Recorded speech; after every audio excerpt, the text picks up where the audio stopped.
আসসালামু আলাইকুম। তো টেক্সট রিলেটেড সিএসএস তো দেখলেন যে কোনো একটা টেক্সট, যে কোনো টেক্সট, হেডিং হতে পারে, প্যারাগ্রাফ হতে পারে, মানে যেখানে টেক্সট আছে সেখানেই যা যা করতে চান এই কয়েকটার মধ্যে আপনি ইনিশিয়াল স্টাইল করতে পারবেন আর কি। এরপরে আরও আছে, সমস্যা নেই, ঠিক আছে? সেগুলো আপনি ডিপে আস্তে আস্তে জানতে পারবেন। তারপর তো এতটুকু হলেই চলবে।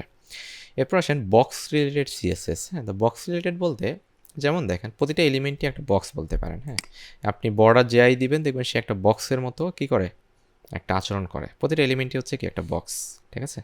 মানে সে যতটুকু দখল করে নেয় ততটুকু হচ্ছে কি একটা বক্সের মতো আর কি। ওকে, তো এই বক্সটাকে ধরেন এটা তো একটা বক্স, ঠিক না? আবার এটা একটা বক্স। এই বক্সগুলোকে নিয়ে হচ্ছে এখন আমাদের সিএসএস করার পালা।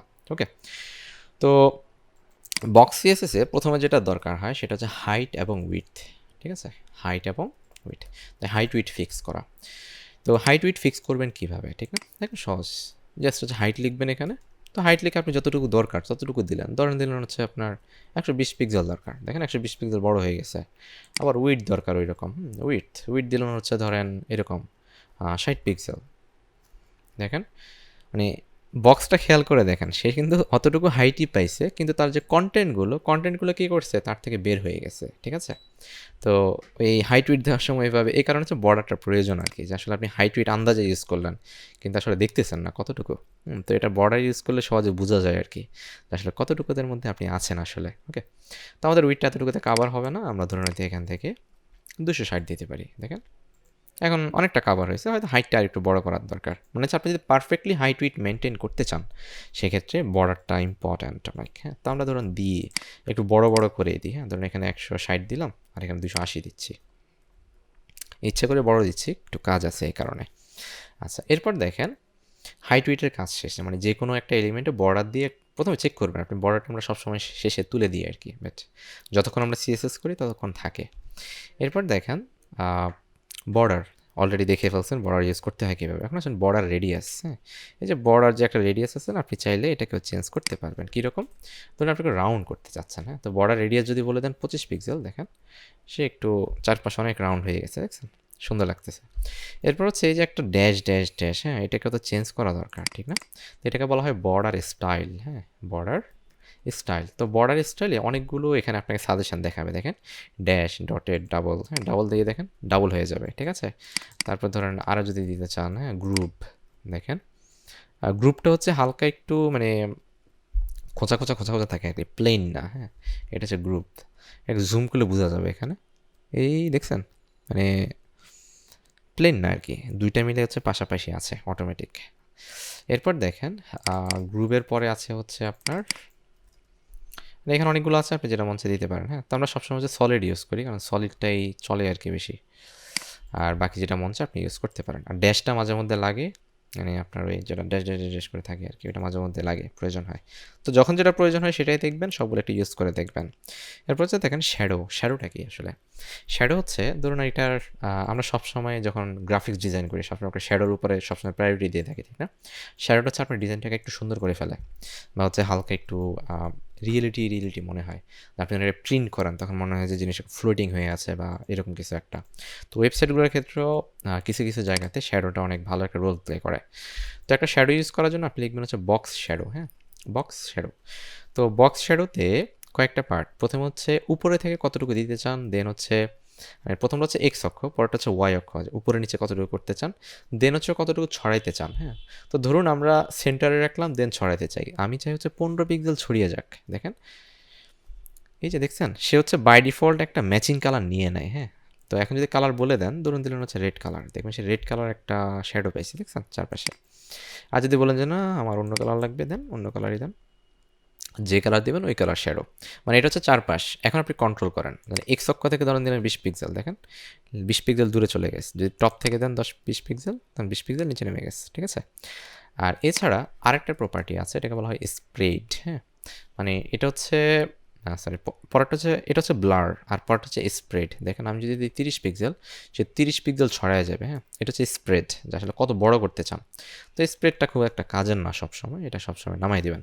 আর এই কালারটা সবসময় অপাসিটি কমাই দিবেন। হ্যাঁ, এখান থেকে অপাসিটি কমানো যায়, ঠিক আছে? আরও কমান,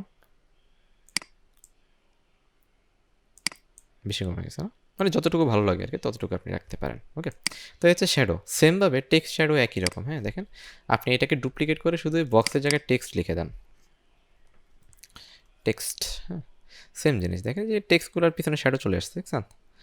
একটু এগুলো একটু কালারফুল করতে হবে, না হলে আসলে বোঝা যাবে না। দেখেন এই যে দেখছেন টেক্সট শ্যাডো, আরও মানে এগুলো শ্যাডোটা এটা একটু কমায় দেন, ধরুন এখান থেকে 7 পিক্সেল দেন, তখন বুঝতে পারবেন যে সার্ভিসের কি হয়েছে, পিছন দিকে একটা শ্যাডো পড়ছে। ঠিক আছে, ওকে। তো মোটামুটি শ্যাডো দুইটা জিনিস দেখলেন, যে বক্স শ্যাডো কীভাবে করতে হয়, টেক্সট শ্যাডো, মানে সিনট্যাক্স সেম, শুধু বক্স যদি আপনি বক্সকে শ্যাডো দিতে চান তাহলে বক্স শ্যাডো, যদি টেক্সটকে দিতে চান তখন হচ্ছে কি টেক্সট শ্যাডো। ওকে, আচ্ছা। এরপর দেখেন ব্যাকগ্রাউন্ড। হ্যাঁ, তো ব্যাকগ্রাউন্ড বলতে ধরুন হচ্ছে এই যে একটা ব্যাকগ্রাউন্ড দিয়েছেন, আপনি চাইলে ব্যাকগ্রাউন্ডটাকেও চেঞ্জ করতে পারবেন। হ্যাঁ, তো আমরা যদি এখানে বলে দিই ব্যাকগ্রাউন্ড, জাস্ট ব্যাকগ্রাউন্ড কালার, তো ব্যাকগ্রাউন্ডের অনেকগুলো প্রপার্টি আছে, যেমন background image, background colour, just background. তারপর ব্যাকগ্রাউন্ড কালার দিচ্ছি, ধরুন ব্যাকগ্রাউন্ড কালার দিলাম হচ্ছে এই কালারটা দিলাম। ঠিক আছে, কাট কালার, দেখেন কালার দিলাম। ঠিক আছে, এবার মানে সরাসরি কালার দিয়ে করতে পারেন। আর যদি চান যে না আমি একটা ইমেজ ইউজ করব, তো সেক্ষেত্রে দিতে হবে ব্যাকগ্রাউন্ড ইমেজ। হ্যাঁ, তো যেটা নিচে ইউজ করবেন সেটার প্রায়োরিটি বেশি পাবে আর কি। তো এখানে ডট ডট স্ল্যাশ দিতে হবে, কারণ আমি এক ফোল্ডার পিছনে যেতে চাই। হ্যাঁ, তো আমি স্টাইল ফোল্ডার থেকে বের হয়ে ইমেজ ফোল্ডারে যাচ্ছি, গেলাম, যাওয়ার পর ধরুন এখান থেকে আমি ব্যানার দিলাম। দেখেন ওই যে একটা ব্যানার চলে আসছে, ঠিক না? তো ব্যানারটা আসলে এখানে ফিট হচ্ছে না, আপনি চাচ্ছেন যে ব্যানারটা আপনি নিচ্ছেন ওই ব্যানারটা এখানে ফিট করতে, তো সেক্ষেত্রে একটা ব্যাকগ্রাউন্ড সাইজ ইউজ করতে হয়। হ্যাঁ, তো ব্যাকগ্রাউন্ড সাইজ সবসময় কভার ইউজ করবেন, কভার। হ্যাঁ, কভার ইউজ করলে দেখবেন সে অটোমেটিক্যালি এখানে ফিট হয়ে যাবে। দেখছেন ফিট হয়েছে, কিন্তু অনেকটাই ফিট হয়ে গেছে। ওকে, আচ্ছা। এরপর দেখেন ব্যাকগ্রাউন্ডে চাইলে আপনি গ্রেডিয়েন্ট কালারও ইউজ করতে পারবেন। হ্যাঁ, তো গ্রেডিয়েন্ট কালারটা কি? গ্রেডিয়েন্ট কালার হচ্ছে দেখেন আপনাকে, আর তো গ্রেডিয়েন্টের জন্য আসলে জেনারেট করা যায় আর কি অনলাইন থেকে, এখানে একটু সহজ। আপনি লিখবেন হচ্ছে সিএসএস গ্রেডিয়েন্ট জেনারেটর। হ্যাঁ, এটা লিখে সার্চ দেন, এখন প্রথমটাই আসবে সিএসএস গ্রেডিয়েন্ট ডট আইও। তো এখানে হচ্ছে আপনি আপনার মন মতো বিভিন্ন সিএসএস বানায়, মানে বিভিন্ন রকম বানায় নিতে পারবেন। তো এখানে কিছু স্যাম্পল দেওয়া আছে, আপনি কোন রকম চান। ধরুন আমরা এটা চাই, তো এখানে কালারগুলো শুধু চেঞ্জ করে নেবেন। হ্যাঁ, এটা ছাড়া কোনটা কী দিতে চান, কোনটা কী দিতে চান, এটা কী দিতে চান। হ্যাঁ, দেখেন এটা মোটামুটি 3 কালার কম্বিনেশন হলো। তো এখানে আপনাকে সিএসএস কোডটা দিয়ে দিবে, দেখছেন সিএসএসটা দিয়ে দিছে। কপি টু ক্লিপবোর্ড, চলে যাই আমরা আমাদের ডকুমেন্টে। তো এসে দেখেন আগের ব্যাকগ্রাউন্ডগুলো সব অফ করে দেবেন। ঠিক আছে, তো কন্ট্রোল স্ল্যাশ ক্লিক করলে, মানে কন্ট্রোল ভাগ চিহ্ন আর কি, প্রশ্নবোধক চিহ্ন যেটা, এটা ক্লিক করলে কমেন্ট হয়ে যাবে। দেখছেন ব্যাকগ্রাউন্ডে গ্রেডিয়েন্ট কালার চলে আসছে। ঠিক আছে, তো আপনি চাইলে এখন যেটা করতে পারেন ব্যাকগ্রাউন্ডে গ্রেডিয়েন্ট কালারও দিতে পারেন। এরপর দেখেন পজিশন ফিক্সড। হ্যাঁ, এটা কী জিনিস? তো এটা হচ্ছে সাধারণত হচ্ছে আপনার একটা প্যারালাক্স ভিউয়ের জন্য এটা করা হয়। দেখেন আমরা এই ব্যাকগ্রাউন্ড কালারটা না, শুধু ইমেজটা রাখতেছি। তো এখানে এই ব্যাকগ্রাউন্ডে একটা পজিশন ইউজ করবেন ফিক্সড। ঠিক আছে, দেখেন যখন স্ক্রল করি তখন একটু খেয়াল করে দেখেন, এখানে যদিও কাজ করবে না জিনিসটা, এটা কাজ করে হচ্ছে ফুল ডিপের মধ্যে আর কি মূলত। আচ্ছা ঠিক আছে, এটা আমি একটু পরে দেখিয়ে দেবো না, যখন আমরা মেন প্রজেক্ট করবো। এখানে আমাদের অলরেডি পার্টটা আছে। দেখেন আমি স্ক্রল করলে দেখছেন এই যে ইমেজটা পিছনে রয়ে গেছে, দেখছেন মানে ইমেজটা ফিক্সড আর কি, বাট আমার এটা স্ক্রল হয়ে যাচ্ছে।